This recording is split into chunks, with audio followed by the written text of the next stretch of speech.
The Quality Assurance Lab at Meridian Aerospace occupied the northeast corner of Building 7, a climate-controlled fortress where tolerances were measured in thousandths of an inch and paperwork mattered as much as the parts themselves. Sarah Chen had worked there for 11 years, long enough to know every technician by their coffee order, long enough to watch 3 different directors come and go, and long enough to understand that quality assurance was simultaneously the most important and most resented department in the entire facility. The job itself was straightforward. Verify that turbine blade components met specification before they shipped to final assembly. Every part that passed through her lab would eventually rotate inside jet engines, carrying hundreds of passengers at 35,000 feet. The responsibility weighed differently some days than others. Today, as Sarah sat at her workstation reviewing batch documentation, it felt heavy. The batch in question, RX-473, contained 64 turbine blade components destined for the new Titan 8 engine platform. Meridian had secured the Titan 8 contract 3 years ago, and it represented nearly 30% of the company's projected revenue for the next decade. The components were beautiful in that way that engineered things can be beautiful. Precision-forged titanium alloy with intricate cooling chambers, each one representing hours of manufacturing and testing. Sarah pulled up the test data on her workstation, comparing the digital readouts against the specification sheets. Her team had run the standard battery of tests over the past 72 hours: tensile strength analysis, dimensional verification, thermal cycling, and resonance frequency mapping. The numbers scrolled across her screen in neat columns, each value bracketed by upper and lower control limits established years ago through rigorous statistical analysis. Her eyes caught on a single line item, one of the cooling channel internal diameters measured at 2.847 millimeters. The specification called for 2.845 to 2.855 millimeters. The measurement was technically within tolerance, but barely. It sat at the lower boundary, close enough to make her pause. Sarah frowned and pulled up the historical data. Over the past 2 years, components in this size range had averaged 2.851 millimeters.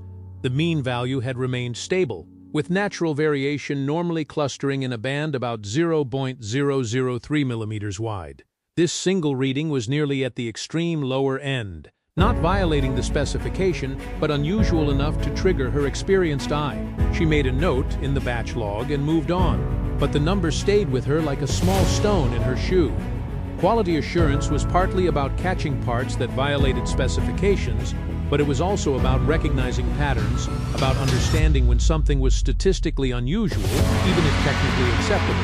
Her phone buzzed. A message from her supervisor, Marcus Webb. Need your batch sign-off on RX-4723. Production is asking when they can start installation. Sarah checked the time, 3:47 p.m. The batch had been in her lab since Tuesday morning. Standard protocol was 5 business days of testing before release. But with the compressed Titan 8 schedule, the timeline had been steadily compressed over the past year. 5 days had become 4 had become 3 was becoming the new normal. She typed back, still reviewing, should have sign-off by end of day. Marcus's response came within 30 seconds. Production needs confirmation by 4:30. Assembly line is standing by. Sarah read the message twice. The pressure was nothing new. Normally, production gave them a window measured in days, not hours. She set the phone down and returned her attention to the batch data. The single questionable measurement bothered her enough to warrant a retest. She logged into the equipment scheduler and found an opening on the precision dimensional analyzer. Her technician, James, was already working through the queue for the day. Sarah waved him over. I need to retest one component from RX-4723, she said. The cooling channel diameter on Unit 43 came back at the lower limit. I want to verify the measurement. James glanced at the batch sheet. Came back clean on first pass, didn't it? Technically, yes, but the value was unusual. I want confirmation before we release the batch. James was a good technician. He didn't hesitate. Which unit? 43. He pulled the component from the batch storage tray, a precision-cut piece of metal no larger than his thumb. Under the overhead lights, you could see the intricate internal passages that would eventually carry cooling air through a jet engine's hottest section. He placed it on the dimensional analyzer and initiated the scanning protocol. The machine hummed to life, using laser triangulation to measure internal geometry with precision that would have seemed like science fiction a generation ago. Sarah watched the data stream across the monitor. The analysis ran for 90 seconds, then produced a results summary. The cooling channel diameter measured 2.843 millimeters. Sarah and James exchanged a look. The second measurement was even lower than the first. While still technically within the 2.845 to 2.855 specification, the trend was in the wrong direction. Two low readings from the same component suggested either measurement uncertainty or an actual manufacturing deviation. "Run the full statistical analysis," Sarah said quietly. James navigated to the advanced analysis module and selected the complete measurement uncertainty calculation.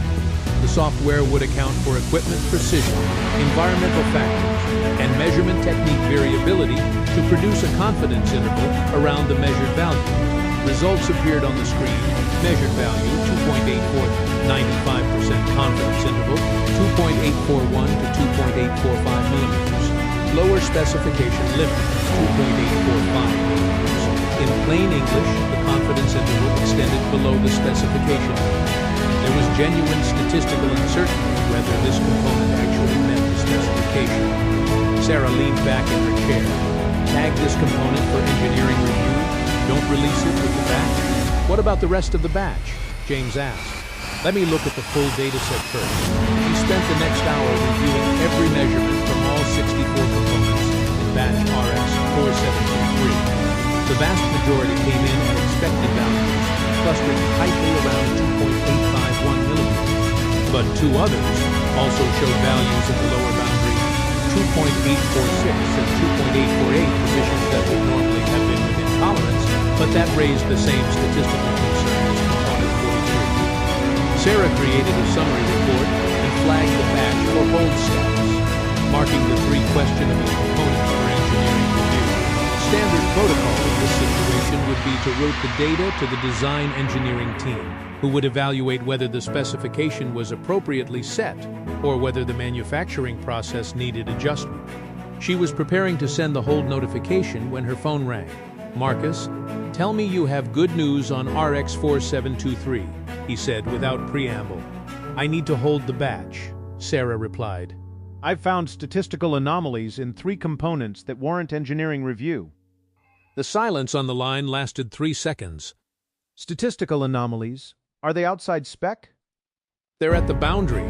The measurement uncertainty suggests they may not meet spec with confidence." "Which 3? Sarah read him the component serial numbers. "Can you retool the measurement?" "Maybe it's equipment drift," Marcus said. "James already ran a retest on one of them. Got the same result." Another pause. "The schedule can't absorb a hold, Sarah. We've got final assembly waiting. If we push RX-4723 back, it delays the entire Titan 8 installation sequence." Sarah understood the business reality. Meridian had spent 2 years competing for the Titan 8. The contract represented work for 500 employees across 3 manufacturing facilities.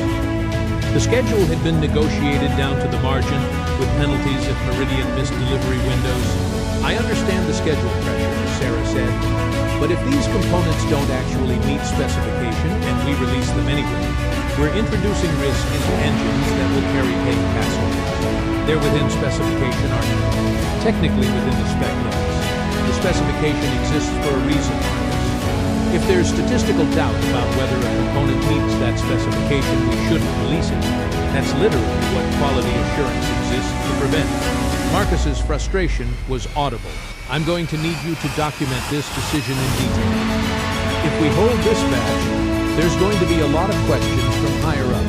I'll send you my analysis now," Sarah said. She ended the call and began compiling her findings into a formal hold report. The documentation was thorough: measurement data, statistical analysis, confidence intervals, everything that would allow an engineer to understand why she had flagged the components. She attached the original test data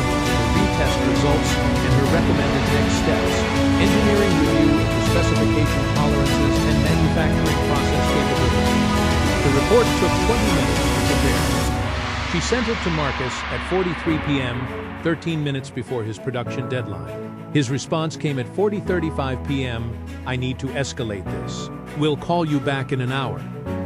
Sarah cleaned up her workstation, then walked over to the break room to get a cup of coffee. The facility was beginning to transition from day shift to night shift, with technicians moving through the hallways in both directions. The coffee tasted like it had been sitting in the pot since lunch. She drank it anyway and returned to her desk. By 5:15 p.m., Marcus still hadn't called back. Sarah began reviewing routine documentation from other batches, work that could be done while she waited. At 5:47 p.m., her phone buzzed, not a call, but a message from Marcus asking her to come to the conference room on the 3rd floor. The production conference room was designed for crisis meetings. Long table, whiteboard on 3 walls, a phone system that could connect to facilities on 2 other continents.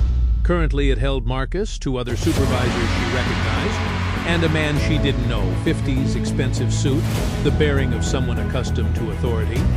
"Sarah, this is David Kaler," Marcus said. "He's the production operations manager for the Titan 8 program." Kaler stood and extended his hand. His grip was firm and his expression was pleasant. "Ims Chen, I appreciate you taking the time to meet. Marcus has walked me through your concerns about batch RX 4723. I wanted to understand your thinking directly." Sarah sat across from him. This was unusual. Production operations managers typically didn't involve themselves in batch-hold decisions unless something had escalated significantly. The cooling channel measurements on 3 components are showing values at the lower specification boundary, Sarah explained.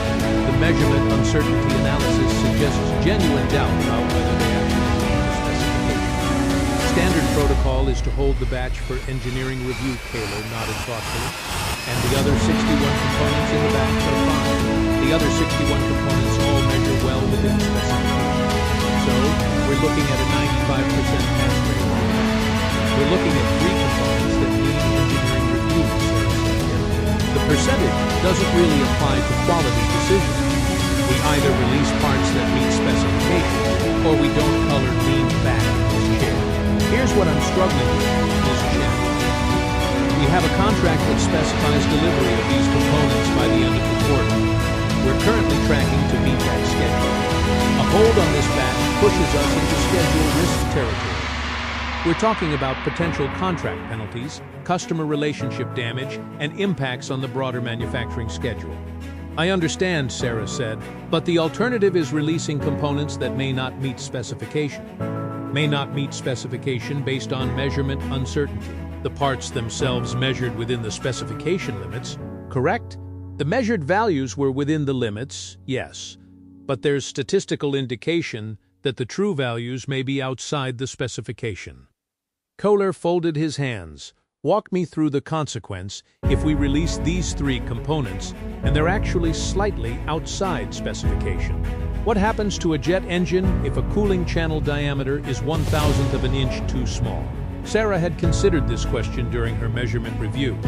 The answer was worth having thought through carefully. The cooling system relies on precise flow rates to maintain proper turbine blade temperatures, she said.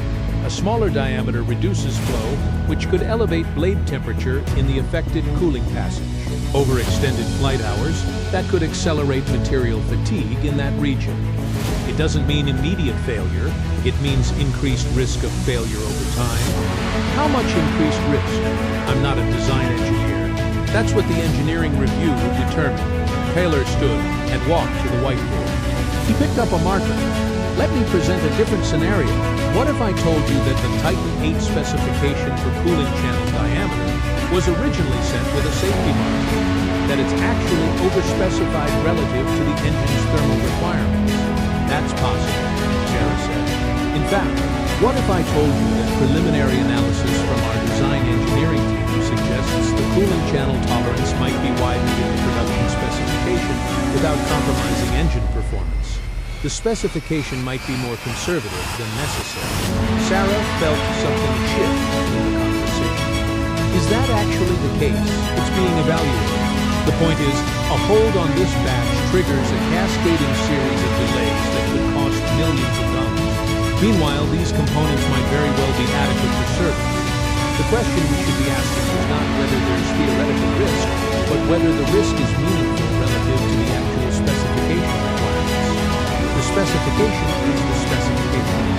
Sarah said, if we're not confident the parts meet it, we don't release them.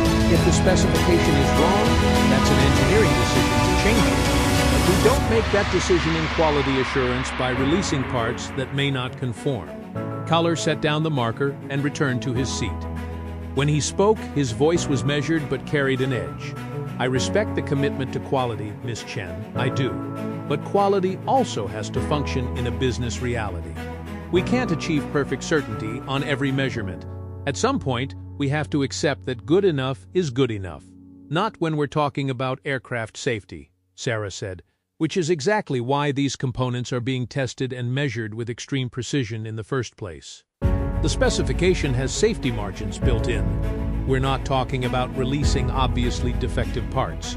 We're talking about parts that measure at the edge of very conservative tolerances. The room felt smaller suddenly. Sarah understood what was happening. This wasn't a technical discussion. This was a business pressure being applied through the chain of command. I can't release components that I have statistical doubt about, Sarah said quietly.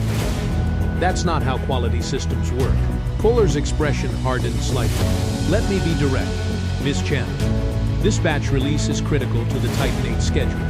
The company has committed to delivering this. We have suppliers and customers. Depending on this, I'm not asking you to ignore quality concerns. I'm asking you to recognize that 3 components at the lower specification boundary, when the other 61 are clearly acceptable, represents acceptable quality risk within a manufacturing environment. That's not a quality decision. That's a business decision dressed up in quality language, perhaps. But it's a decision that needs to be made, Taylor stood. I'm going to ask engineering to provide a risk assessment on the 3 flagged components. If engineering concurs that they're acceptable for service despite the measurement anomalies, I'd expect you to release the batch. Sarah stood as well. And if engineering says they need to be reworked, then we rework them and stay on schedule. He said it as if it were obvious, as if there was no scenario where the batch would simply be held pending proper resolution. Sarah realized in that moment that the conversation was over and the outcome was predetermined. Taylor had come to talk her into releasing the batch, not to discuss whether it should be released. I'll wait for engineering's assessment, she said. She left the conference room and returned to the 3rd floor. Marcus followed her back to the quality assurance lab. That went okay, he said. It went the way those conversations usually go, Sarah replied. Pressure applied. Quality concerns acknowledged as abstract concerns. Business reality stated as if it's immutable. Kohler isn't a bad guy. He's just managing a massive program, managing it by asking us to compromise on standards. Marcus sighed. Welcome to aerospace, Sarah. This is how it works. You push back when you can. Sometimes you win. Sometimes you accept that good enough is good enough. Good enough doesn't work when people are flying in the aircraft. Marcus didn't respond. He returned to his office, leaving Sarah to process what had just happened. She sat at her workstation and reviewed her whole documentation one more time. Everything was correct.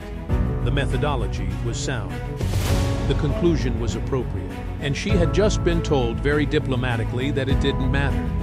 She pulled up her email and composed a message to the design engineering team, forwarding her batch analysis and requesting formal risk evaluation of the 3 flagged components. The message was professional and factual, devoid of the frustration she felt. She kept a copy for her records. Then she waited in quality assurance. Waiting was sometimes the most important part of the process. The engineering response came back the next morning at 8:47 a.m. from Dr. James Whitmore, the lead design engineer for the Titan 8 cooling system. Sarah had worked with Whitmore for years. He was one of the good ones, thorough, honest, resistant to pressure when it involved compromising on technical integrity. His email was marked confidential and contained an attachment, a 14-page analysis of cooling channel tolerance adequacy. Sarah read it carefully, section by section. Whitmore's analysis acknowledged that the specification for cooling channel diameter 2.845 to 2.855 mm included safety margin The engine's actual thermal requirements, he wrote, could tolerate coolant channel diameters as small as 2.835 millimeters, which represented a 10,000th of an inch reduction from the current lower specification. But here was the critical part. Whitmore's analysis was preliminary. It was based on thermal modeling and simulation, not actual flight data. The full validation of any specification change would require extensive testing, analysis, and approval from the certification authority before new tolerances could be formally implemented. Whitmore's conclusion was carefully worded. While preliminary analysis suggests the current specification includes adequate safety margin to accommodate minor variations, formal specification revision would require comprehensive validation. Until such validation is complete, released components must conform to the currently approved specification. 3 components in batch RX4723 exhibit measurement characteristics suggesting potential non-conformance to the current specification and should not be released for installation pending clarification. Sarah read the conclusion twice, feeling a deep sense of relief. Whitmore was saying exactly what she had said. The batch should not be released. The fact that the specification might eventually be changed didn't change the fact that current components needed to meet current specifications. She forwarded Whitmore's analysis to Marcus with a note, "Engineering concurs with hold recommendation. Recommend proceeding with rework of flagged components." Then she waited for the response. It came 40 minutes later, from David Kaler this time, not Marcus. "I'd like to discuss Dr. Whitmore's analysis with you and your team, conference room 3, 11 a.m. Sarah felt her stomach tighten. Kohler was not the type to accept negative news gracefully. She grabbed her copy of Whitmore's analysis and headed to the conference room early. Kohler was already there, along with Whitmore Marcus, and surprisingly, Patricia Hayes, who was the Senior Vice President of Quality and Compliance for all of Meridian Aerospace. Patricia was Sarah's counterpart at the executive level, not technically her boss, but the person whose authority and policy framework governed everything Sarah did in quality assurance. Patricia was in her early 60s, with the bearing of someone who had spent decades fighting for quality standards in an industry that constantly pushed back against them. She had been at Meridian for 23 years. Sarah had always respected her commitment to principle over convenience. "Thank you all for being here," Patricia said, taking a seat at the head of the table. "I understand we have a batch hold situation that's created some scheduling concerns. Let's walk through where we are." Fuller presented first, making the business case, contract deadlines, supplier commitments, financial exposure, schedule risk, if the batch was reworked. He framed it as a partnership question. How could quality and production work together to manage both quality integrity and business delivery? Whitmore presented second, walking through his technical analysis. He was clear about 2 things. 1, the preliminary analysis suggested the specification included safety. And 2, formal specification revision would require extensive validation and wouldn't happen quickly. Then Patricia turned to Sarah. "Walk me through your whole decision and your recommendation." Sarah explained the measurement data, the statistical anomalies, the measurement uncertainty calculations, and her conclusion that the 3 components should not be released until either reworked or cleared through formal engineering revision.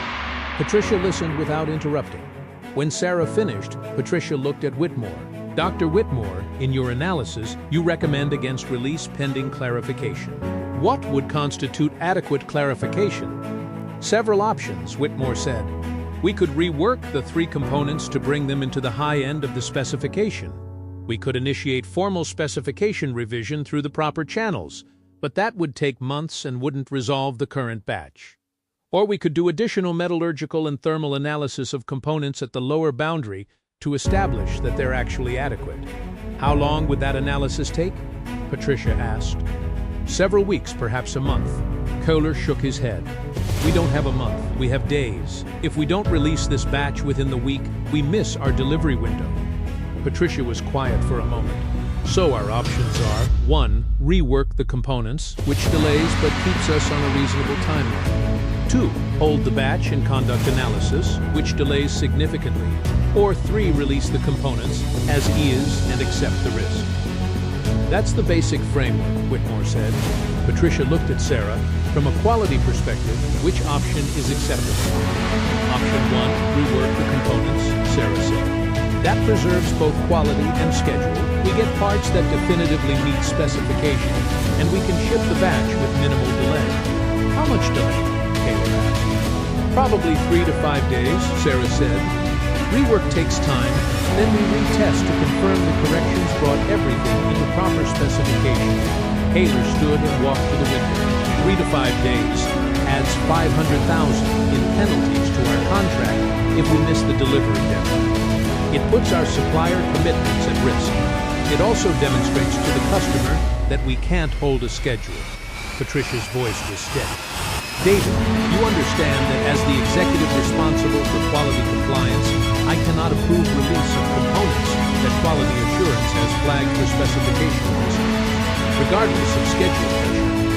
I'm not asking you to override quality, Taylor said, turning from the window. I'm asking you to recognize that in engineering and manufacturing, we operate with tolerances and risk management. Perfection is impossible. At some point, risk becomes acceptable when it's managed properly through established procedure, Patricia said, not when it's accepted informally because of schedule pressure. Then, let me ask this, Taylor said. Can quality assurance formally approve these components for release with a documented risk acceptance statement rather than a hold? Patricia and Sarah exchanged a look. Sarah understood what Taylor was proposing. Instead of holding the batch, they would release it but document that they were accepting risk by doing so. It was a workaround that maintained the appearance of process while doing exactly what they should not be doing. No, Patricia said flatly. If there's sufficient quality concern to flag 3 components, we don't release them with a risk acceptance. We resolve the concern even if that means $500,000 in penalties and potential customer relationship damage. Even then, Patricia said. The room fell silent. Kohler's jaw tightened, and Sarah could see him calculating something internally, adjusting his strategy, realizing that Patricia was not going to bend. All right, Taylor said finally. I'll arrange for the rework. We'll get the components back to Sarah's team by tomorrow. Sarah, I'll need you to prioritize the retest so we can get them back into production within 72 hours. I can do that, Sarah said, feeling the tension in her shoulders ease slightly. Patricia walked Kohler out of the conference room. When she returned, she sat down across from Sarah. Thank you for holding that line, Patricia said quietly. I was just following protocol, Sarah replied. You did more than that. You had someone in a position of real authority pressuring you to compromise, and you stood firm. Patricia pulled out her phone and made a note. I'm documenting this in your personnel file as a positive example of quality integrity. You should know that in a few years, you might be in a position to make these decisions at a higher level. How you handle pressure today matters for what you're capable of tomorrow. After Patricia left, Sarah sat alone in the conference room for several minutes, thinking about what had just happened. She had won the immediate battle. The batch would be reworked rather than released with questionable components. But Taylor's pressure had felt different from routine production scheduling urgency. It had felt like someone testing to see how hard he would have to push before she bent. She returned to her lab and began preparing for the rework process. The 3 flagged components would be sent back to manufacturing to have their cooling channels remachined to specifications. It would take 6 to 8 hours per component, plus setup time. The rework would definitely put them past Taylor's preferred timeline, but it was the right decision. Over the next 3 days, things proceeded smoothly. The rework was completed, the components came back to her lab, and she ran the full test sequence again. This time, all 3 components measured clearly within specification 2.851, 2.852, and 850 millimeters. She signed off on the entire batch, and it shipped to final assembly. The Titan 8 program stayed on schedule. Kohler's $500,000 penalty didn't materialize. Production moved forward. Sarah thought it was over. 6 weeks later, Sarah was reviewing incoming batch documentation when something caught her eye in the manufacturing data. She was looking at batch RX5847, a new lot of Titan 8 components that had come through her lab. The tensile strength test data looked clean. The dimensional analysis showed all parts within specification, but the dimensional data summary note caught her attention. It read, 3 components measured at lower specification boundary. Retested per engineering guidance. All values confirmed within limits. Sarah frowned. She pulled up the detailed measurement data and saw that 3 components had measured at values of 2.846, 2.847, and 2.845. The same pattern as batch RX4723, and they had been retested and confirmed. She checked the sign-off sheet. The test had been conducted by a different technician than her normal team, someone named Marcus Thompson, who worked night shift. The approval was stamped by James, one of her senior technicians. Sarah opened James's file and saw a note. Night shift measurement evaluation conducted per production schedule requirements. All values verified within specification limits. This was troubling. The language was vague, and the testing appeared to have been done off her normal shift without her direct oversight. She pulled James into her office. "Tell me about the testing on RX5847, she said. James looked uncomfortable. That batch came through on the night shift. Marcus Thompson ran the tests. I reviewed his data. Why was it tested on night shift? That's outside normal protocol. Production needed a quick turnaround. Marcus ran the measurements, and the data looked good, so I signed off. The measurements for 3 components are at the lower specification boundary. That's the same pattern we saw on RX4723, which we resolved through rework," James said. "This batch didn't have rework. The numbers came back in spec, so I approved them." Sarah reviewed the measurement data more carefully. The values were indeed within the specification limits, but just barely, and the pattern, 3 components at the boundary, was statistically improbable. Random variation should produce scattered results across the tolerance range, not a cluster of 3 at the lower limit. "I want you to pull up the raw measurement data, not the summary," Sarah said. "Show me the actual readings from each test run." James navigated to the archived data files and pulled up the measurement logs for the 3 flagged components. Sarah's concern deepened as she reviewed them. Each component had been tested once, with a single measurement recorded. No retesting, no statistical analysis, just single-pass measurements that came back at the boundary. "Were these measurements supposed to be retested?" Sarah asked. "They were within spec, so retest wasn't required," James said. "But we saw questionable measurements on the last batch. Shouldn't that trigger more rigorous evaluation on subsequent batches showing similar patterns?" "I wasn't aware of a policy requiring that," James said carefully. Sarah realized James was being deliberately obtuse, and not because he was stupid. He was being deliberately obtuse because he had been told to be. Someone had instructed him to approve these measurements despite their suspicious pattern, and he was trying to minimize the conversation so he wouldn't have to take responsibility for that choice. "Let me be clear," Sarah said. "If this pattern continues, 3 components at the lower specification boundary per batch, I want to be notified immediately. Don't approve those batches without escalating to me first." "Understood," James nodded, looking relieved that she wasn't going to push harder. After he left, Sarah sat at her desk and pulled up all the batch data from the past 6 weeks, searching for any other instances of components measuring the specification boundary. She found one more batch with a single component at the lower boundary and another with 2 components in that range. The patterns were subtle but consistent. Sarah created a spreadsheet tracking all measurement data across the last 10 batches of Titan 8 components. She calculated the mean value, the distribution, the statistical variation. What emerged was concerning. The average measurements had shifted lower across the batch population. Where components had previously averaged 2.851 millimeters, they were now averaging 2.849, still within specification, but noticeably lower. She also noticed something else. After the RX47283 rework and the batch hold situation, the documentation protocols had changed. Before that event, batches had been tested on day shift, documented thoroughly, and reviewed before sign-off.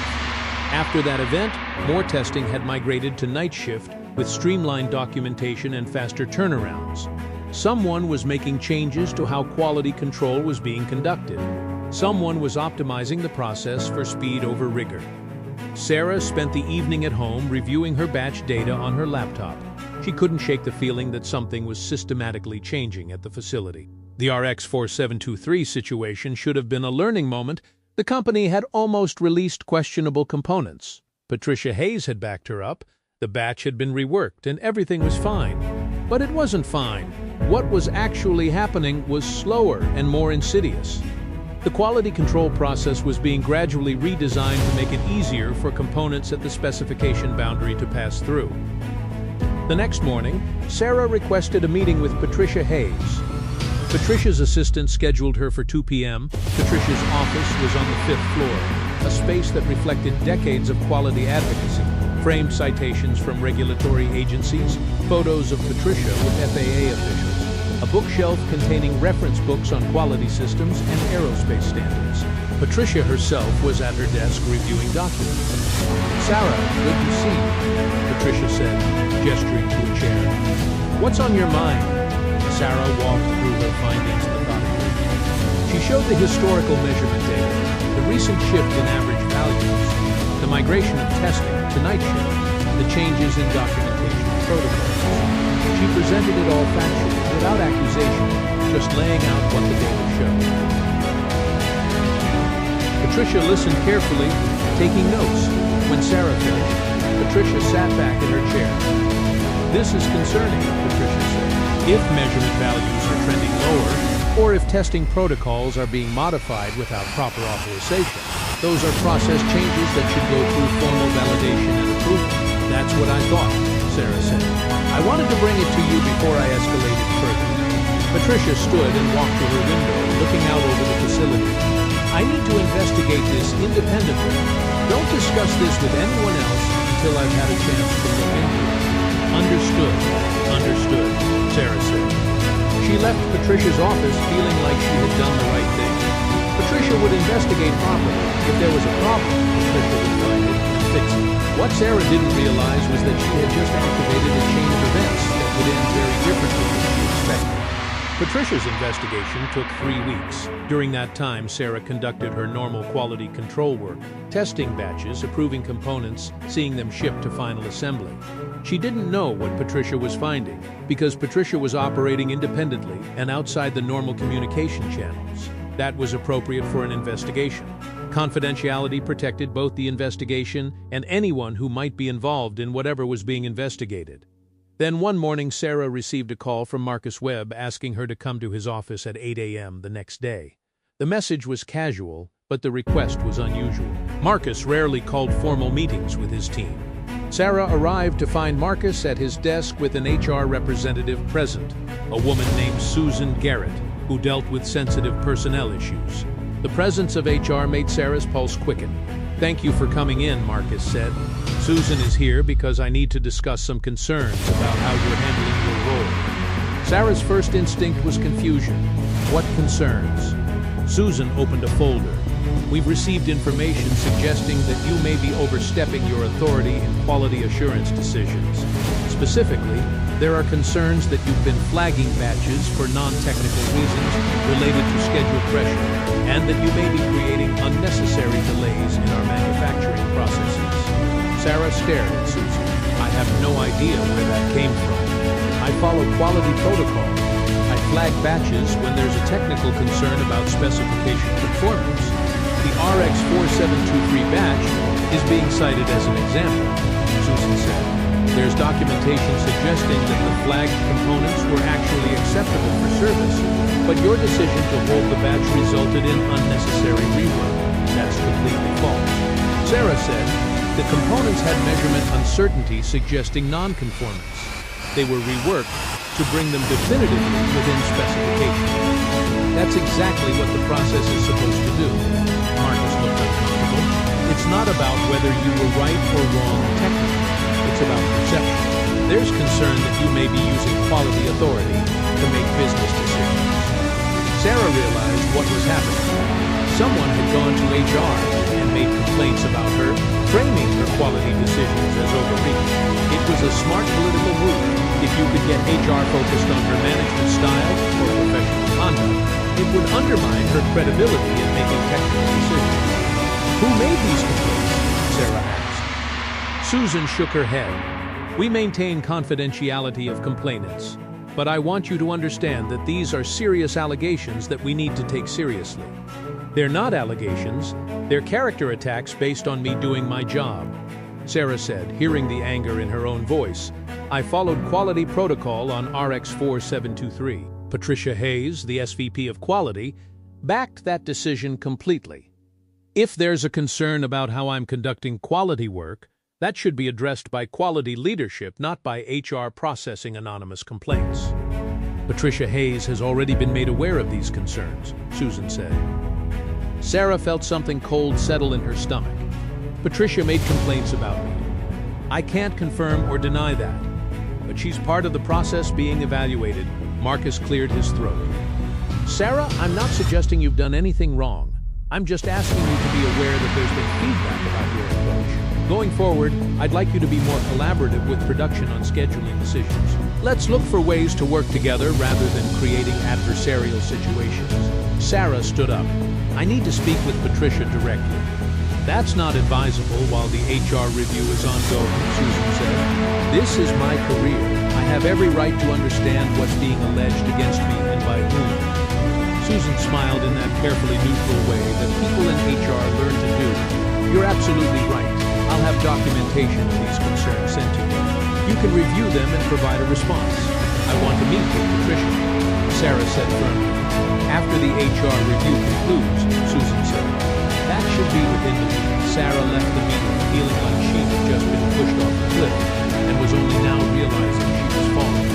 An HR investigation based on anonymous complaints meant there would be documentation.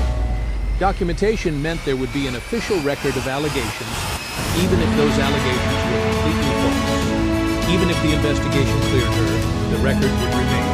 She returned to her lab and tried to work, but her concentration was shot. Around mid-morning, she received an email from Patricia asking to meet at a coffee shop off-site rather than at the facility. The request was careful and slightly paranoid, which made it clear that Patricia understood what Sarah was now understanding. They were both part of some kind of investigation or campaign against them. Sarah met Patricia at a small cafe near the airport that served people passing through, not facility employees, which meant minimal chance of being seen by anyone from Meridian. Patricia was already there with a cup of coffee, looking tired. I'm being investigated by HR, Sarah said without preamble. I know, so am I, Patricia replied. Susan Garrett sent me formal notification this morning. Apparently, I've been creating an adversarial culture in the quality department and blocking production progress due to excessive conservatism. Did you make any complaints about me? No. Did you make any about me? No. So where are these allegations coming from? Patricia sipped her coffee. I've been trying to figure that out all morning. I opened an investigation into the quality control process changes based on what you brought to me.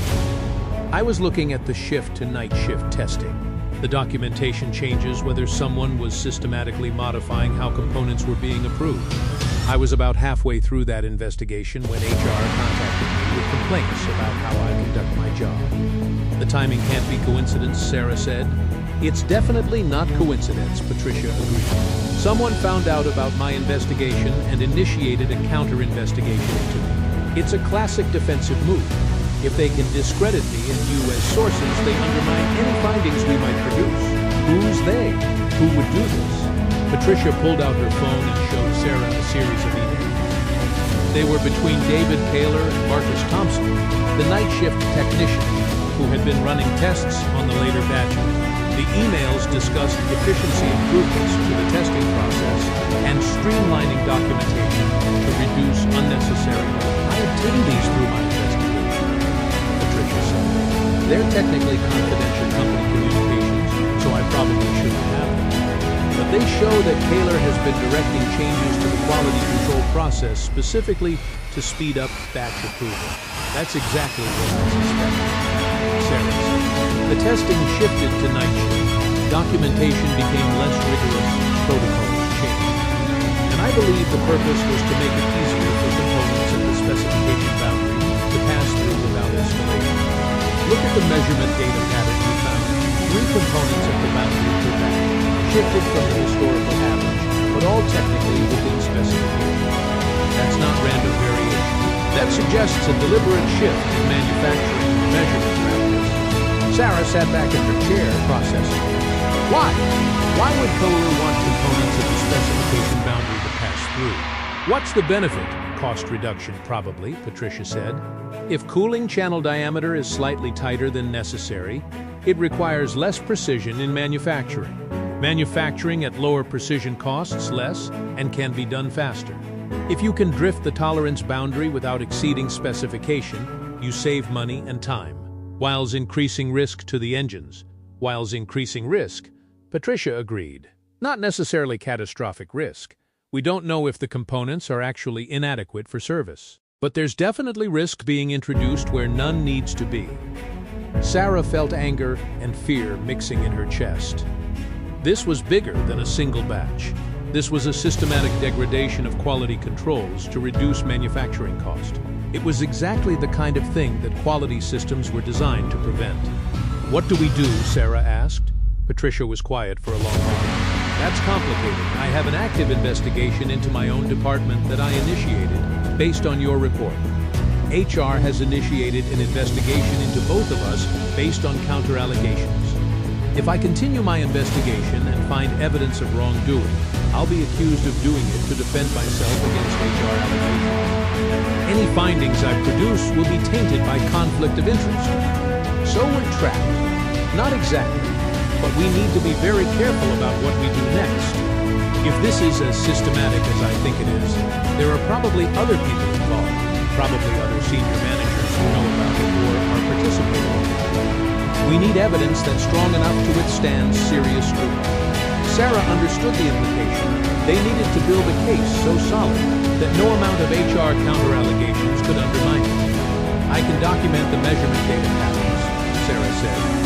I have records of all the batches, all the measurements, all the changes to testing protocols. Do that, print everything, photograph your screens, make copies and put them somewhere safe outside the company. If this escalates, you don't want all your evidence sitting on company servers that can be deleted or accessed by someone with authorization. Sarah nodded. What about you? I'm going to do a more formal investigation into the quality control process changes. I'll request all documentation about protocol modifications, all authorization for the shift-to-night shift testing, all procedures that were changed. I'll do it through proper channels by the book, and I'll document everything I find. If they want to say I'm being defensive, fine. The evidence either supports me or it doesn't. How long will that take? A few weeks minimum, probably a month. Sarah left the coffee shop with a sense of purpose mixed with dread. She now understood that she had started something that wouldn't be easily stopped or resolved. Patricia was right, they needed evidence, and they needed it to be bulletproof. But gathering that evidence while under investigation meant operating in the space between transparent and secretive, doing things that were legitimate, but that would look suspicious if discovered. That evening, Sarah spent 3 hours at home photographing every page of her batch data printouts with her phone camera. She uploaded the photos to an encrypted cloud storage account she created using an email address that had no connection to her name. She then printed hard copies of the most important data and stored them in a safe deposit box at a bank near her house. She was taking precautions that felt paranoid and entirely justified at the same time. The HR review took exactly 10 days to complete. Susan Garrett sent Sarah a formal notification that she had been cleared of any misconduct, that her quality decisions regarding batch RX4723 were appropriate and in accordance with procedure, and that the allegations against her were deemed unsupported by evidence. The notification was brief and professional, and it meant absolutely nothing. Sarah knew that the review had been a defensive action, not a genuine investigation. It was designed to protect whoever had initiated the counter-allegations, not to determine actual truth. Patricia's investigation produced more substantial results. She had completed her analysis of quality control process changes and had documented that protocols had been modified without proper authorization or validation. She had evidence of Taylor directing those changes, emails suggesting cost reduction as a motivation, and measurement data showing the impact of those changes on component specifications. Patricia requested a formal meeting with the company's chief operations officer to present her findings. The meeting was scheduled for a Wednesday morning in the executive conference room, the same room where Sarah and Patricia had met with Taylor weeks earlier. Sarah was not asked to attend. Patricia said that was intentional. She wanted to present the findings herself without Sarah presenting, so that there could be no question of them appearing to be a coordinated effort between the two of them. Sarah was anxious all morning, checking her email compulsively, waiting for some indication of how the meeting was going. At 3 p.m., Patricia called. "We need to talk," Patricia said, "but not over the phone. Can you meet me tonight?" They met at the same coffee shop at 6 p.m. after the facility had emptied of most employees. Patricia looked like she hadn't slept. "I presented the findings to the COO," Patricia said without preamble. "He listened to everything, looked at all the data, the emails, the measurement patterns. Said it was very concerning and that he would need to discuss it with the executive team." "That sounds like a stalling tactic," Sarah said. "It is. It's the standard response when someone presents findings that require senior leadership to make difficult decisions about accountability. They say they'll investigate further. They'll discuss with the executive team, they'll determine next steps. Meanwhile, nothing happens. So, he's not going to do anything. He didn't say that, but he also didn't commit to any specific action. He did say something interesting at the end of the meeting, though. He said, 'Patricia, are you prepared for the consequences of pursuing this matter further?' Sarah felt that question like a physical weight. 'What did you say?' I told him yes. Because what else can you say? If I back off now, everything I've found is going to be swept under the rug. The quality control degradation will continue. Meridian will keep shipping components that are being manufactured to less rigorous standards than the specification requires. But pursuing it further means my career at Meridian is probably over," Patricia said quietly. "If they want to protect whoever is behind this cost reduction initiative, the easiest way is to make me go away, force me into early retirement, buy me out, manufacture reasons to terminate me because there are lots of options." Sarah realized that Patricia was saying goodbye, not in an immediate sense, but in the sense of someone who understood that the consequences of continuing forward were going to be severe. "What should I do?" Sarah asked. "For now, keep quiet, do your job, document everything that happens with quality control. If the measurement patterns continue, if the degradation gets worse, that becomes additional evidence. I need to think about what the next step is. Going to HR or to internal audit hasn't worked. The company's internal mechanisms for addressing this are either broken or are designed to protect people like Kayla." Then what? Patricia met her eyes. "Then we probably need to consider going outside the company. Regulatory authority. FAA customer. Someone outside Meridian who has the power to actually stop what's happening." Sarah understood what Patricia was saying. Going outside the company meant becoming a whistleblower. It meant legal consequences, career consequences, and no guarantee that anything would actually change. It meant becoming the person who brought down her own employer, or at least who tried to. "Let's see what happens over the next few weeks," Patricia said. "Maybe the COO will surprise me. Maybe the executive team will actually do something about this. If not, we'll reassess." Sarah went home that night and sat in her apartment in the dark, thinking about what whistleblowing actually meant in practical terms. She had heard stories about whistleblowers, people who had exposed wrongdoing and had been retaliated against, had their careers destroyed, had become toxic in their industry because no company wanted to hire someone with a reputation for going to authorities with complaints. But she also thought about what would happen if nothing changed. The Titan 8 engines would continue to be manufactured with components at the specification boundary. Thousands of passengers would fly on those engines, unaware that the components inside them were being produced to the edge of acceptable standards, rather than the center. Over years and decades, if even one engine had a failure traceable to component quality issues, hundreds of people could die. The numbers were both abstract and overwhelming. She tried to sleep and couldn't. She tried to work the next day and found herself making mistakes because her concentration was fractured. By Friday, she requested time off, telling Marcus she wasn't feeling well. It was technically true, even if the illness was existential rather than biological. When Sarah returned to work on Monday, she found that things had moved much faster than anyone would have expected. David Taylor had been removed from his position as production operations manager for the Titan 8 program. The notification came through official channels in the form of an organizational update, stating that Taylor had accepted a new position with another division of Meridian based in a different facility hundreds of miles away. It was a lateral move dressed up as a transfer, not quite a demotion, but close enough that Taylor would understand the message. He was being moved away from Titan 8, away from Sarah and Patricia, away from the situation where he had been trying to optimize quality controls. Sarah ran into Patricia at the coffee station and got confirmation that this was fallout from the investigation she had presented to the COO. "It's not a resolution," Patricia said quietly. "It's a way of managing the problem without actually addressing the root cause. Taylor is gone, which looks good on paper, but it doesn't change the quality control procedures he put in place, and it doesn't establish accountability for what he did. So, the procedures stay. The procedures stay unless someone formally reverses them. And whoever Kohler's replacement is might just leave them in place because they came from the previous management." What Patricia was describing was the way corporate problems actually got managed, through shuffling people rather than fixing systems.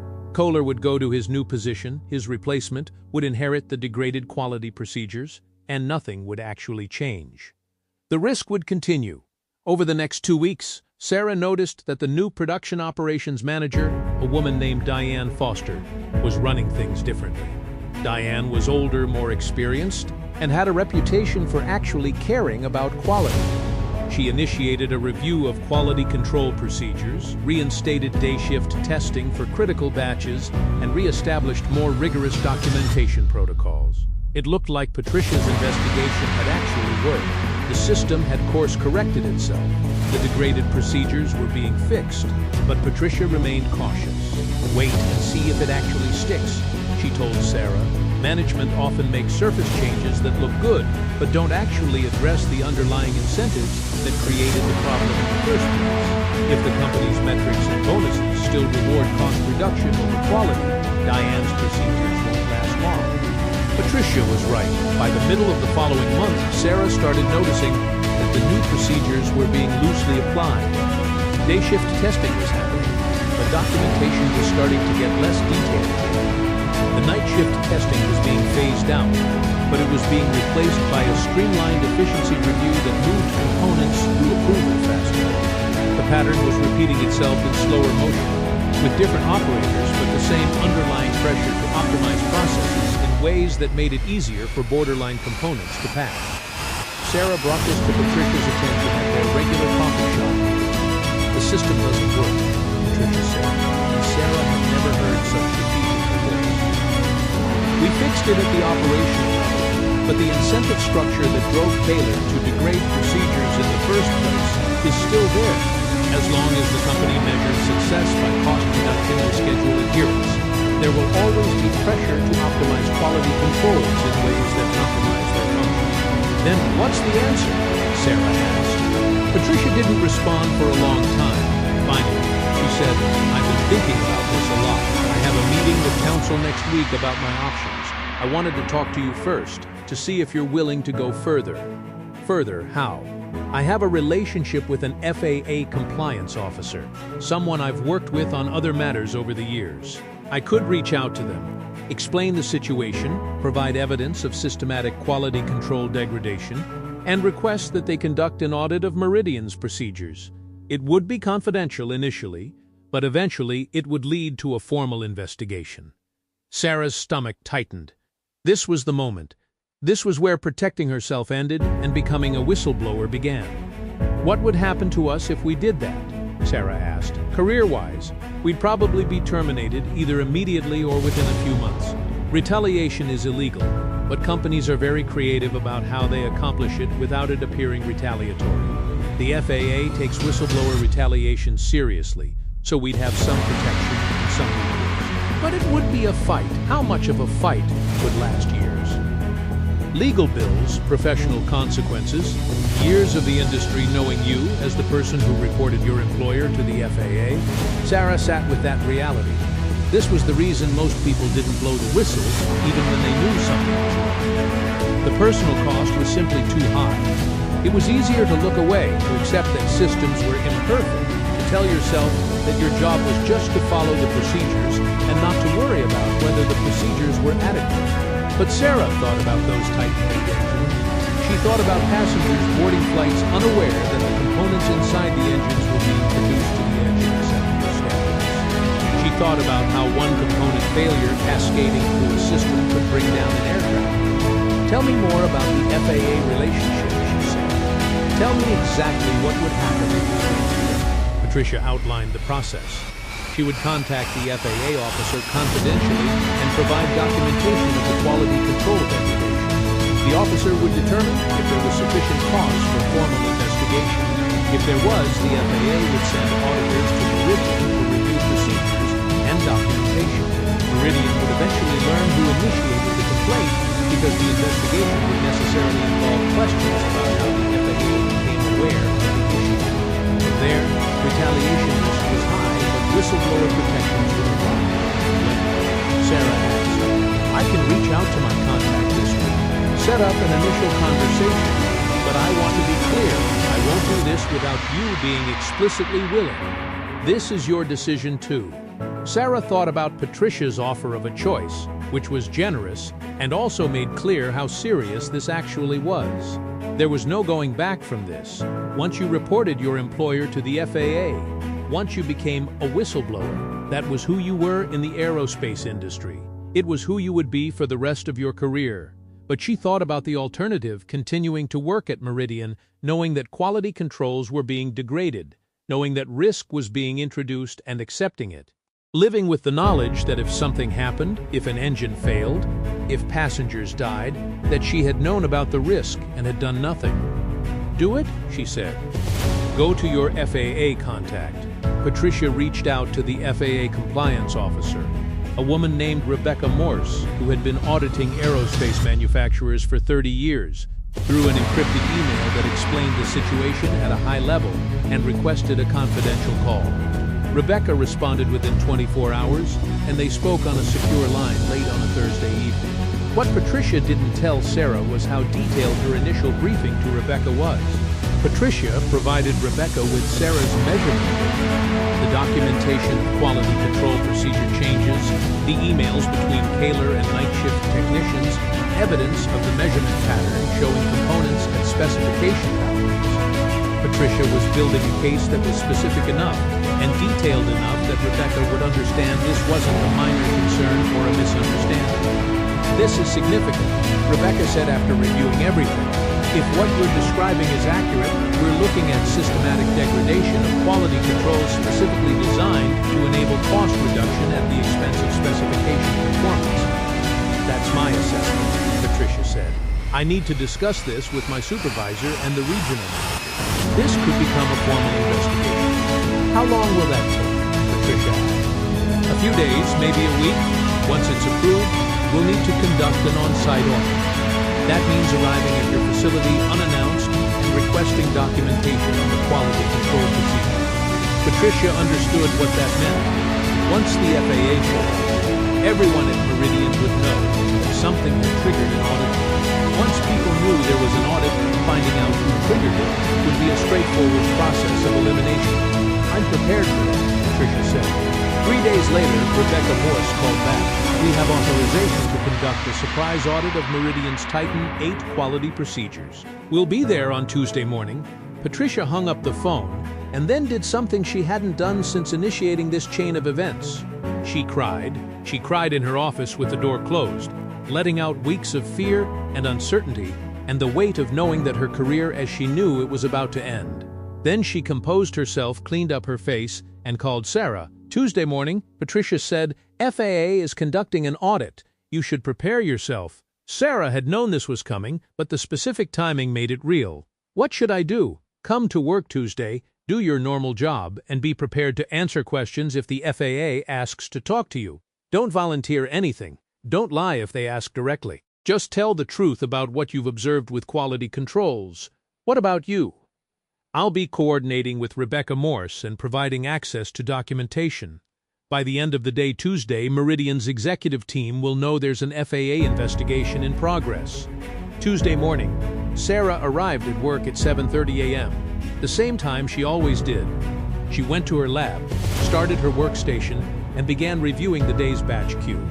By 8:45 a.m., security had stopped her at the main entrance and asked her to provide her badge. She had seen the FAA team arrive, 3 auditors with the FAA logo on their badges, accompanied by Patricia and corporate security.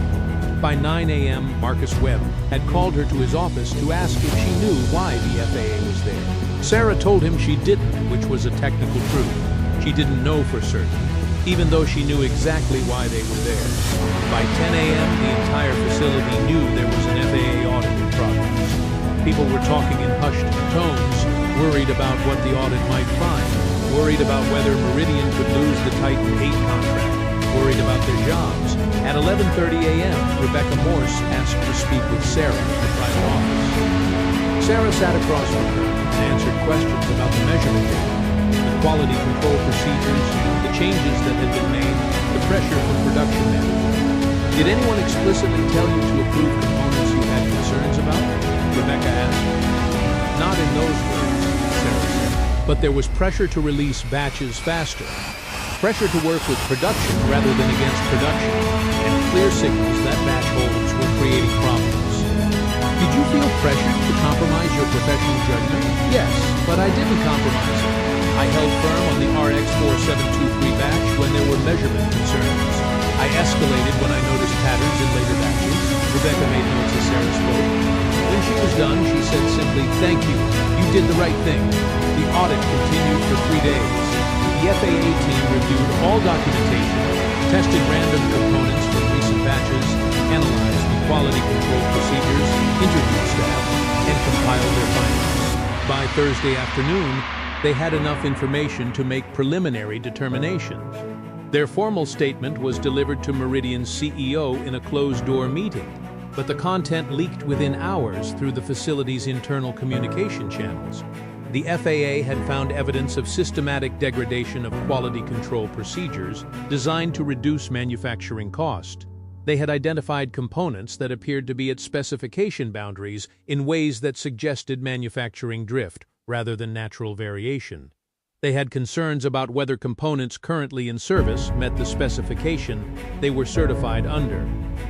The FAA was initiating a full investigation into quality control procedures for all Titan 8 components. Pending the outcome of that investigation, they were recommending that the FAA's certification authority should review the Titan 8 engine design approval to determine whether current quality procedures adequately supported that approval.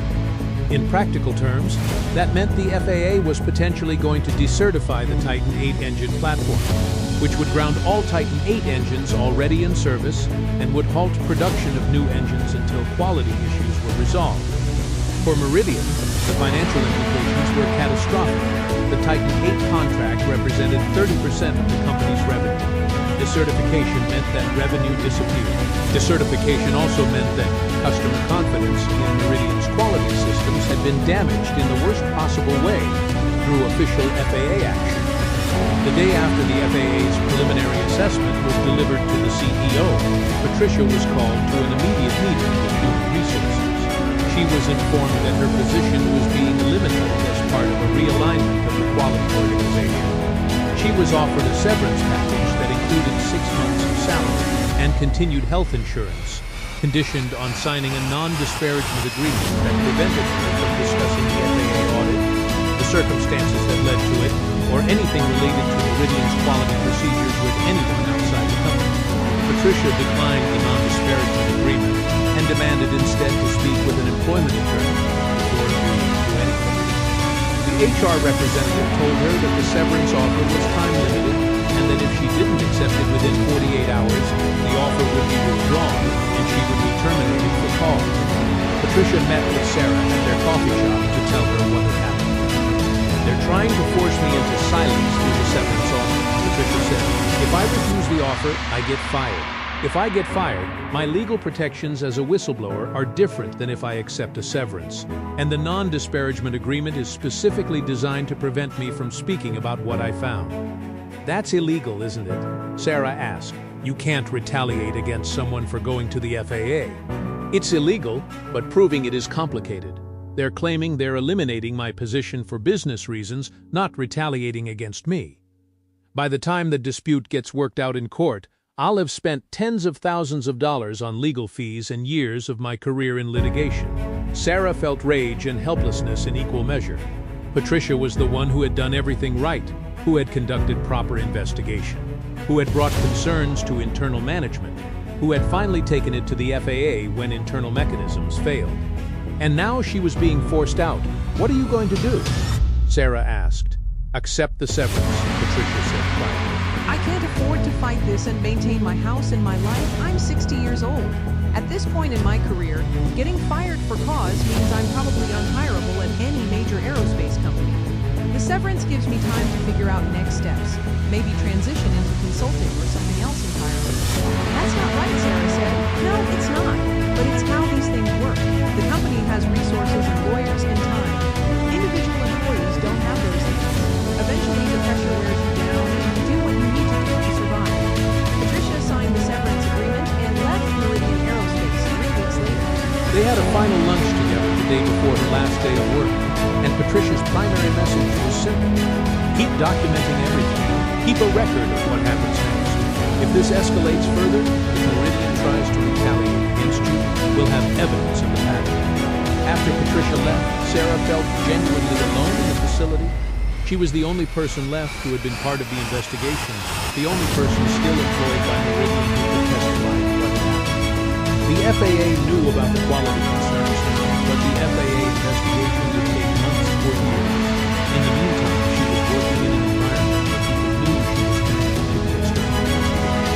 The facility began to change. Management started making it clear that they valued team players and people who supported the company's recovery. Several of Sarah's team members were reassigned to other projects, replaced with new technicians. Her direct supervisor, Marcus Webb, started requiring her to document her batch decisions in greater detail and to justify every hold or flag she made. A month after Patricia left, Sarah was called to a meeting with the new head of quality, a man named Gerald Thompson, who had been brought in from another Meridian facility to rebuild the quality organization after Patricia's departure. I've reviewed your batch hold decisions over the past 6 months, Gerald said, looking at a spreadsheet. You've held or flagged 14 batches out of 263 total batches processed. That's a 5% hold rate. Industry average is around 2 to 3%. The industry average assumes normal manufacturing variation. Sarah said, we've had unusual measurement patterns that warranted investigation. I've looked at the pattern. Yes, we've had some statistical anomalies, but most of the components you've flagged have eventually been released without issue, correct? Because they were reworked to meet specification, Sarah said. That's how the process is supposed to work. Exactly. Which means your initial concerns were resolved through normal manufacturing processes. That's good. But it also suggests you may be overly cautious in your initial assessment. You're creating delays and cost impact based on patterns that turn out not to be significant. Sarah understood what was happening. Gerald was reframing her quality work as a business project rather than a quality function. By this logic, she was making bad decisions because her decisions had been conservative, and conservative decisions cost money. My job is to identify components that may not meet specification, Sarah said. If being thorough means a 5% hold rate, that's the correct rate for this facility. I'd like you to recalibrate your threshold, Gerald said. Move toward faster approvals of borderline components. Let manufacturing rework those components rather than holding batches. That approach will reduce overall delays while still maintaining quality through the rework process. Sarah realized that Gerald was essentially asking her to approve components she had concerns about, letting them go into production, and then asking manufacturing to fix them later. It was a way of moving the quality problem downstream, making it manufacturing's responsibility rather than her responsibility. That's not how quality procedures work, Sarah said. Quality assurance's job is to prevent non-conforming parts from entering manufacturing, not to allow them through and expect manufacturing to catch problems afterward. I understand that's the traditional model, but we need to adapt our approach to current business realities. The Titan 8 program is critical. We're under scrutiny from the FAA. We need to demonstrate that we can deliver on schedule and quality. We can deliver both, but not if we lower quality standards to improve schedule performance. Gerald set down his spreadsheet. Ms. Chen, you're a valued member of the Meridian team, and I don't want to see that change. But the quality organization has to operate as part of the business, not in opposition to it. I'd encourage you to think about whether your current approach aligns with where the company needs to go. The message was clear: align with management or face consequences. Sarah left the meeting and returned to her lab, where she found James waiting to speak with her. "They're going to push you out," James said quietly. "Gerald's team has already started talking about restructuring the lab. They want to bring in new people who will be more aligned with the new approach." "How do you know that?" Sarah asked. "I hear things, people talk, and I'm telling you that you should start thinking about your options." Sarah appreciated the warning, even though she didn't particularly want to hear it. She understood that she was in a precarious position. She was the person who had triggered the FAA investigation. She had been cleared by an internal HR review, so they couldn't fire her for cause based on that investigation, but they could create conditions that made her job impossible, pressure her to make different decisions, and gradually pushed her toward resignation or termination on other grounds. That evening, Sarah called the employment attorney that Patricia had recommended, a woman named Linda Morrison who specialized in whistleblower retaliation cases. "They can't force you to lower quality standards," Linda said after Sarah explained the situation. "That would constitute retaliation for your FAA report, but they're being subtle about it. They're not saying you did something wrong, they're saying they want a different approach to quality management. It's harder to prove that's retaliation. So, what do I do? Document everything. Every conversation, every pressure to approve components you're concerned about. Every meeting where you're told to align with management priorities. Keep detailed notes, and be very careful about what you approve going forward. If you approve a component, and it later develops problems, they could use that against you. So I'm trapped," Sarah said. "If I hold components, I'm not aligning with business priorities. If I approve components, I'm vulnerable if they later develop problems. That's the situation we're in. Yes, this is why whistleblowing is so costly. The retaliation doesn't always happen immediately or obviously. It happens through the normal business mechanisms: management pressure, organizational restructuring, performance reviews that focus on business impact rather than quality impact." Sarah made a decision that night: she couldn't continue working at Meridian, at least not under these conditions. She couldn't make quality decisions that she knew were being influenced by pressure to approve components for business reasons rather than quality reasons. And she couldn't keep compromising her professional integrity to survive in an organization that was pressuring her to do exactly that. She updated her resume and began reaching out to recruiters who specialized in aerospace quality roles. She also began carefully removing her work files and backing them up to external storage, not to steal company information, but to preserve documentation of her work, her decisions, and her concerns about quality. Everything she copied was information that was legitimately hers: her own analyses, her own notes, her own documentation of the quality issues she had identified. What Sarah didn't know was how seriously the FAA was taking its investigation, and how the investigation was expanding far beyond just Meridian's procedures. The FAA had grounded all operational Titan 8 engines while investigators reviewed component quality. Airlines had scrambled to replace affected aircraft with other models, causing significant disruption to schedules and customer service. The financial impact on Meridian was severe. Stock price dropped 18% in the first week after FAA announcement. Stock price dropping meant executives' wealth was being impacted, which meant the pressure to resolve the situation quickly was intense. What also emerged from the FAA investigation was that Meridian was not the only manufacturer cutting corners on Titan 8 component quality. Two other suppliers providing components to the Titan 8 engines had engaged in similar practices, degrading quality controls, manufacturing at specification boundaries, introducing risks that shouldn't have been there. The broader pattern suggested that the Titan 8 specification itself might be overly conservative, or that multiple manufacturers had independently concluded that they could reduce cost by pushing quality standards to the edge. Either way, the FAA faced a significant question: was the Titan 8 engine safe to operate with current component specifications, or did those specifications need to be tightened based on what had been discovered? The only way to answer that question was to pull apart the entire Titan 8 qualification process, which meant reviewing thousands of test reports, engineering analyses, and and manufacturing documents for Meridian and its suppliers. 3 months into the investigation, Sarah received a call from Rebecca Morse, the FAA auditor who had conducted the initial investigation at Meridian. "I wanted to touch base with you," Rebecca said. "We're several months into the Titan 8 investigation, and I'm seeing patterns in how quality controls were being managed across multiple suppliers. Your measurements data and the pattern you identified has been very helpful in establishing this broader issue."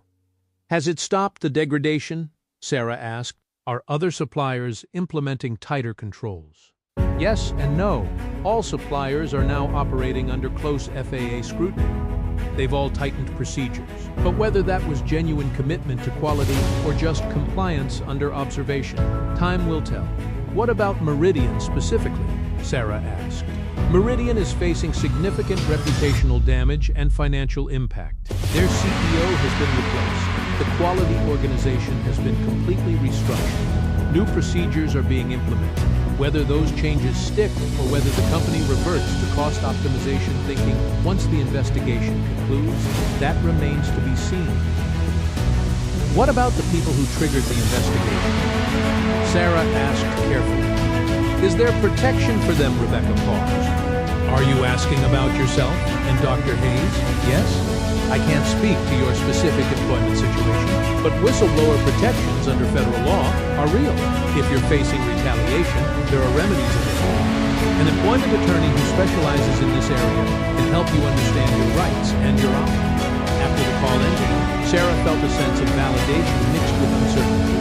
The FAA investigation had confirmed that her concerns were legitimate, that the patterns she had identified were real, and that this was a bigger problem than just Meridian.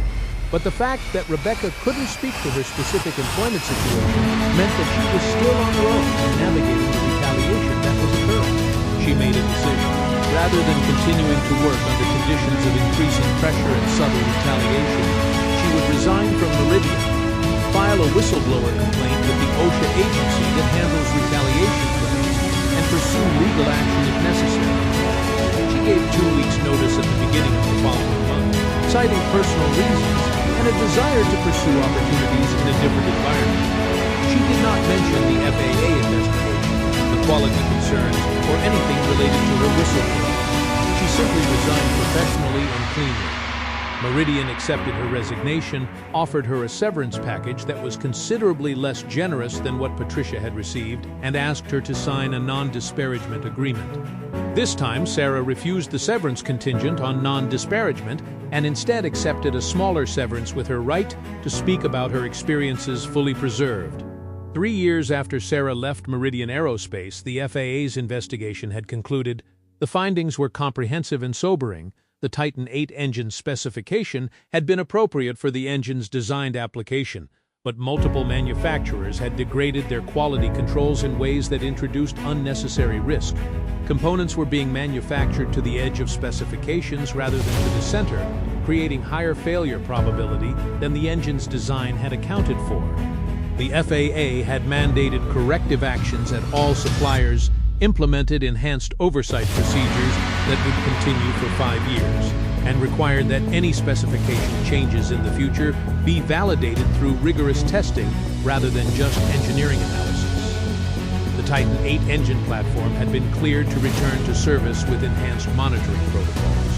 For Meridian Aerospace specifically, the investigation had resulted in replacement of the CEO, complete restructuring of the quality organization, a $50 million settlement with airlines who had suffered financial losses due to the grounding of Titan 8 aircraft, ongoing FAA oversight of quality procedures, significant loss of market share as customers diversified their aerospace suppliers to reduce dependence on Meridian.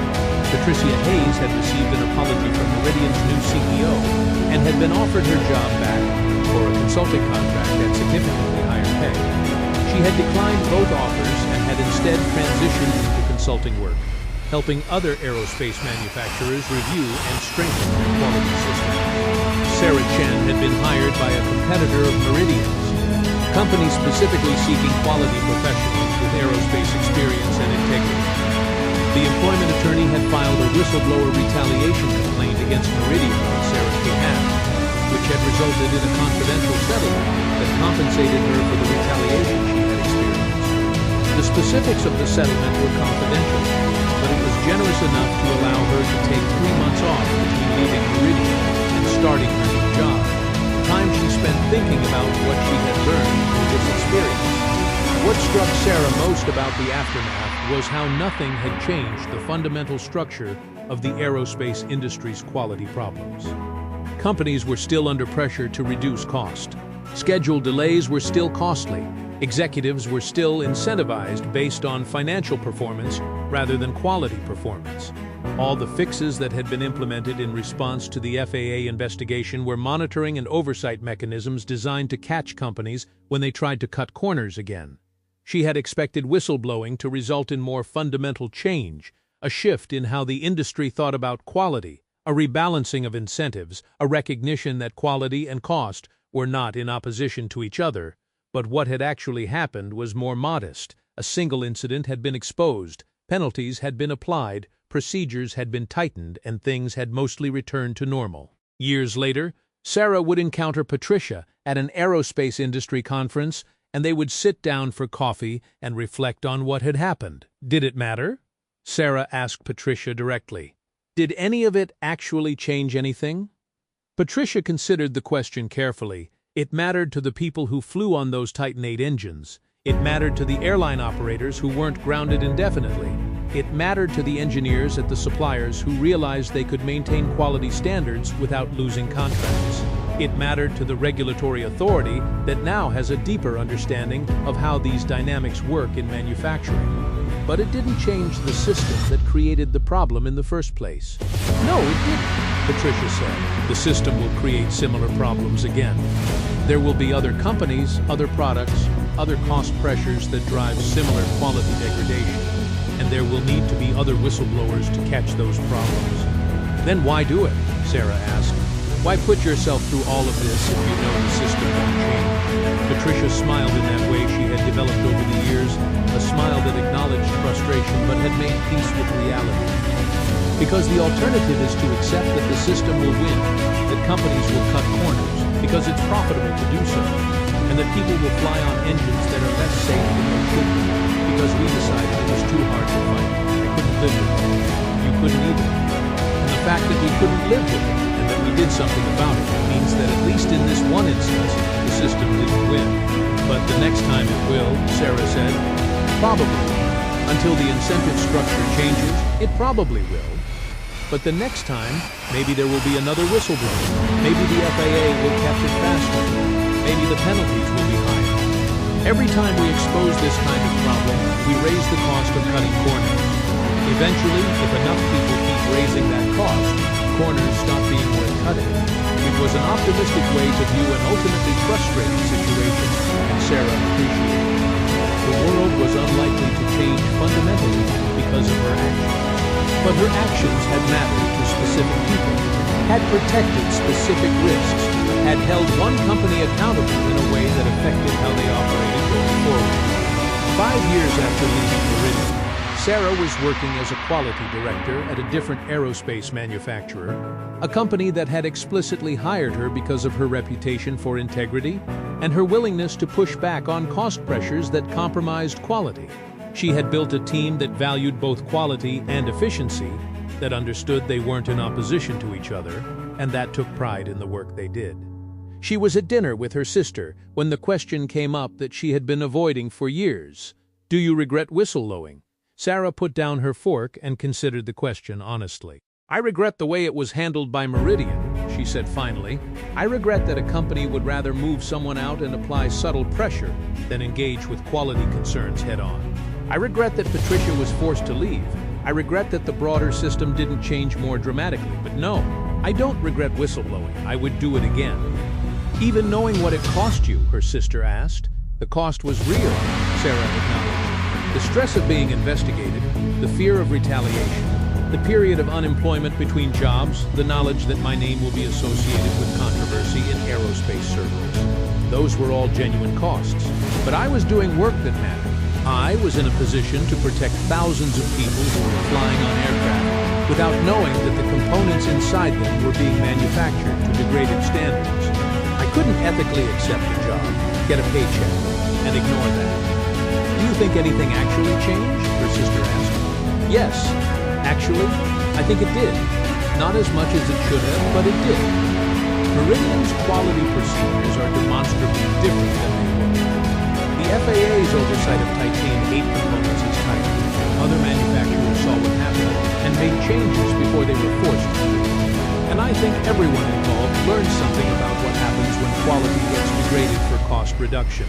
Sarah paused, then added, and I'm working for a company now that valued what I did, that hired me specifically because I'm the kind of person who will push back on quality compromises. So I ended up in a better professional situation because I was willing to take the personal risk of whistleblowing. That's not something I could have predicted, but I'm grateful for it. Her sister raised her glass. To integrity, she said. Sarah raised hers. To integrity, she added. Years later, Sarah wrote an article for an aerospace industry publication about her experiences. It was titled The Cost of Quality, One Professional's Journey with Whistleblowing. In it, she addressed others who might be facing similar situations, wrestling with the decision about whether to blow the whistle on problems they had discovered. Here's what she said. In part, I want to be honest about whistleblowing, because I think there's a romanticized view of it that doesn't reflect the reality. Whistleblowing is not heroic. It's often terrifying, costly, and produces results that are far less dramatic than you would hope. You don't blow the whistle and have everything get fixed immediately, and everyone thanking you. You blow the whistle and face retaliation, and you spend years litigating and documenting, and the system that created the problem in the first place remains largely intact. But here's what I also know: if everyone who discovered a quality problem, a safety concern, or an ethical violation decided it was too risky to speak up, then the system would never be challenged at all. Every time someone takes the risk of whistleblowing, they raise the cost of cutting corners. They make it harder for the next company to get away with quality degradation. They contribute to a culture where compliance with standards is expected, not optional. And sometimes, in very concrete ways, whistleblowing saves lives. I will never know whether the grounding of Titan 8 engines prevented a catastrophic failure that would have resulted in a crash. But I know that the Titan 8 engines continued to fly after they were returned to service with enhanced monitoring and quality procedures. I know that they carried thousands of passengers safely after we raised quality concerns and forced manufacturers to take them seriously. If you're in a position where you've discovered a problem that matters, a safety issue, a quality concern, an ethical violation, I can't tell you that whistleblowing is the right choice. That's something you have to decide for yourself. But I can tell you that choosing to speak up is possible, even when it's scary. There are legal protections. There are attorneys who specialize in this area. There are regulatory bodies that take these complaints seriously. And there are people who have gone before you and survived the experience. I'm one of them. If you need to know that someone has been through this and come out the other side, I'm here to tell you that you can. The article was published, and Sarah received emails from people working at various aerospace manufacturers and other industries asking her for advice about their own quality concerns, their own ethical dilemmas. She responded to each one, directing them to legal resources, explaining the process of whistleblowing, and emphasizing that they were not alone in facing these situations. Some of them went forward with reporting their concerns. Some decided it was too risky for them personally, and found other ways to address the issues they had discovered. Sarah didn't judge either choice. She understood that whistleblowing wasn't a moral imperative. It was a personal decision that each person had to make based on their own circumstances, their own risk tolerance, and their own values. But she also understood that every time someone chose to report a safety concern, to push back on quality degradation, or to expose an ethical violation, they were making a contribution to creating a world where such violations were less likely and less profitable. It was incremental change, frustratingly slow, but it was change nonetheless.